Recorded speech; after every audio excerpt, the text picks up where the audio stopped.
Bueno, mi nombre es Luis Armando González Rojas y este video es un recopilatorio de los temas que se vieron en la asignatura de protección radiológica correspondiente al segundo cuatrimestre de radiología. En este video mencionaremos los conceptos más importantes o fundamentales que se nos dieron en la asignatura. Empezaremos por el término LARA. Este término corresponde a las siglas inglesas que significa as low as reasonably achievable, que en español sería tan bajo como sea razonablemente posible. Esto nos quiere o nos explica que todas las exposiciones de cualquier tipo de radiación o radiación ionizante deben mantenerse a niveles tan bajos como ser pues razonablemente posible, no exponer de más ni al paciente ni nosotros mismos. Esto teniendo en cuenta los factores sociales y económicos principales. Entonces, pues sí se tienen que evitar todo aquel tipo de exposición que no esté justificado, y las exposiciones justificadas deben mantenerse a niveles bajos, los más bajos que nos permita mantenerlos. Esto también tomando en cuenta que no afecta al estudio, o sea, no por dar una poca exposición al paciente vas a mal hacer tu estudio. Entonces, hasta donde te permita que todavía tengas un estudio que sea bien estudiable y que se pueda entender bien, hasta ahí debes mantener tus niveles de pues de radiación o de exposición al paciente y obviamente a ti mismo. Como siguiente tema importante que vamos a revisar el día de hoy es la ley de Bergoni y Tribundu. Bergoni era un cancerólogo francés y Tribundu era un médico francés que tras estudiar la radiación o los efectos de la radiación en algunos ratones llegaron a la conclusión de que las células presentan diferentes sensibilidades a la radiación en función de varios factores intrínsecos, o sea que ya depende de la célula. Por ejemplo, son más radiosensibles aquellas células que presentan mayor actividad miotótica. Son más radiosensibles las células menos diferenciadas o indiferenciadas. Son aquellas que no han sufrido procesos de diferenciación hacia estripes celulares específicas. Son más radiosensibles las células que tienen por delante un ciclo vital con mayor número de divisiones.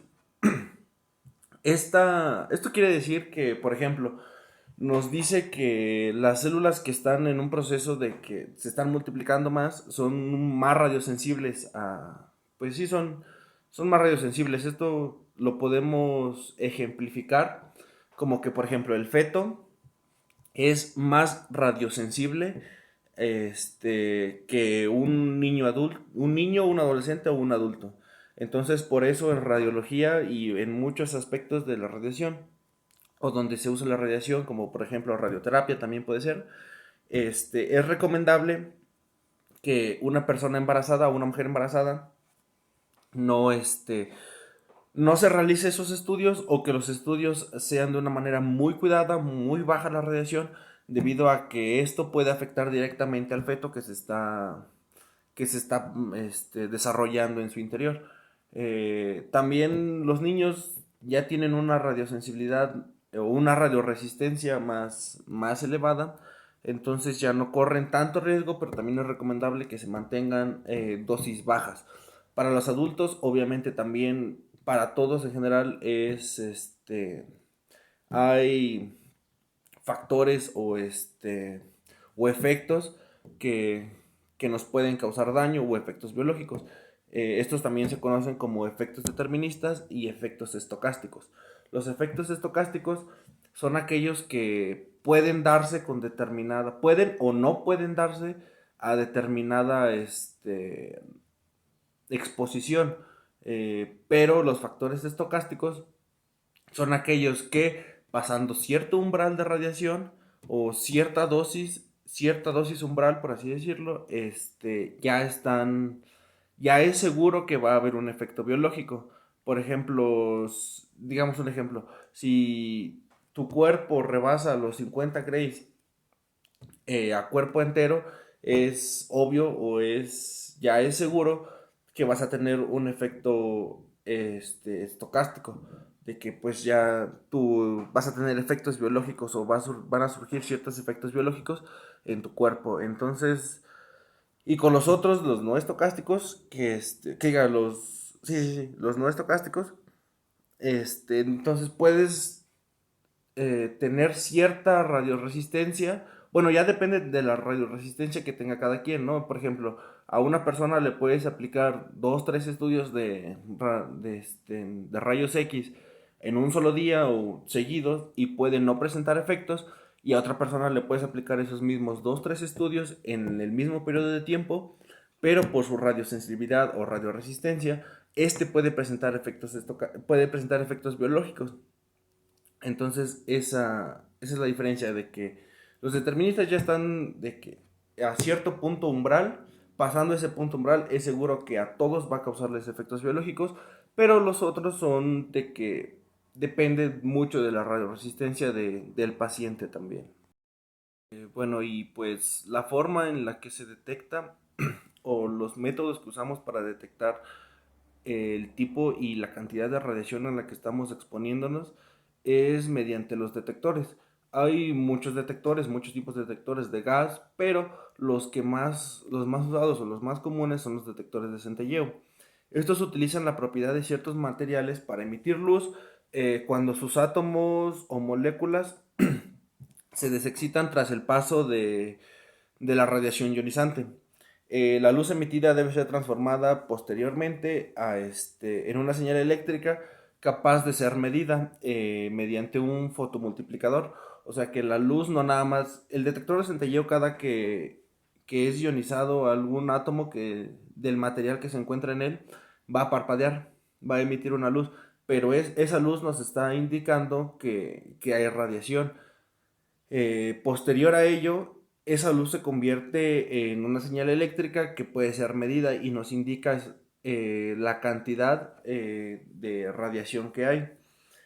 Los detectores tienen diferentes propiedades, cualidades, por así decirlo, que son sensibilidad y exactitud. Sensibilidades que son capaces de detectar o son muy afines a detectar la radiación y la exactitud es que obviamente te detectan la radiación y te miden la radiación de una manera precisa o muy precisa. Este, y pues sí, básicamente así es como funcionan los detectores de centelleo. Repito, es cuando los átomos del material que se encuentran en el detector de centelleo son excitados por la radiación ionizante y son casi inmediatamente desexcitados mediante la emisión de luz. Entonces esto nos indica que hay radiación y nos permite medir cuánta radiación hay en el medio que estamos estudiando o en el que en el que nos encontramos. También para hacer cumplir el concepto de alarm, la comisión, el Comité Internacional de Protección Radiológica, nos plantea o nos da a seguir tres principios de protección radiológica básicos, que son la justificación, limitación de dosis y la optimización de la práctica. La justificación se refiere a que todas las proyecciones o toda la exposición que se le va a dar al paciente deben estar justificadas. Entonces no debes realizar estudios sin que estos no sean necesarios. Por ejemplo, nada más por hacerlo, no se recomienda hacerlo porque como dijimos, puede producir ciertos efectos biológicos debido a que no todos tenemos la misma radioresistencia. Y aunque a algunas personas no les cause daño, a otras sí les puede causar efectos biológicos. Entonces, a eso se refiere la justificación de que se deben evitar todas las exposiciones no justificadas. Ya una vez